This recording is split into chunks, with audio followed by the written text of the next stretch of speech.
Un temps, Rémi Daillé-Wiedemann a fait figure de simple illuminé, disséminant ses idées complotistes à longueur de vidéos enregistrées depuis son exil malaisien.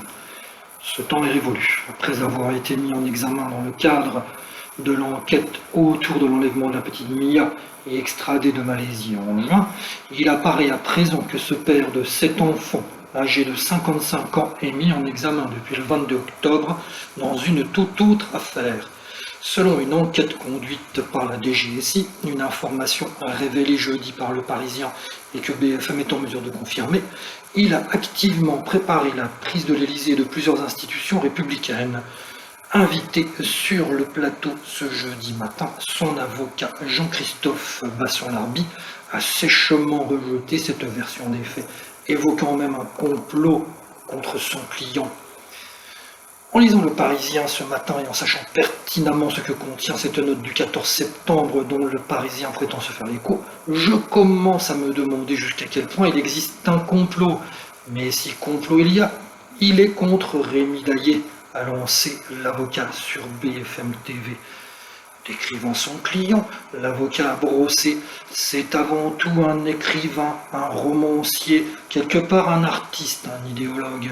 Il a encore enchaîné, prétendre aujourd'hui qu'il a organisé une cellule de 300 personnes, ce n'est pas la réalité du dossier et ce n'était pas possible, car il était en Malaisie.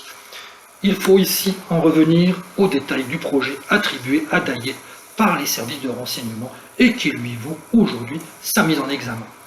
La DGSI a ainsi mis en évidence l'élaboration d'une opération Azur présumément montée par Daillé et coordonnée par 2 anciens militaires, dont l'un a été décoré de la Légion d'honneur. Ces 2 hommes avaient pour tâche de recruter et former des recrues en vue d'un renversement du pouvoir. L'opération prétendait disposer de 300 membres, parmi lesquels plusieurs dizaines d'individus ont déjà été identifiés. Ceux-ci devaient d'abord se faire la main sur des centres de vaccination et des antennes 5G. Autant de cibles initiales, bien que secondaires. Mais au centre de l'hostilité de Rémi Daillé pour un exécutif qu'il estime génocidaire car promoteur d'un vaccin qui, ces expressions sont tirées d'un mail qu'il a envoyé le 12 avril dernier à des parlementaires dans lequel il les enjoignait de parler contre la tyrannie sous peine d'être tenu pour complice.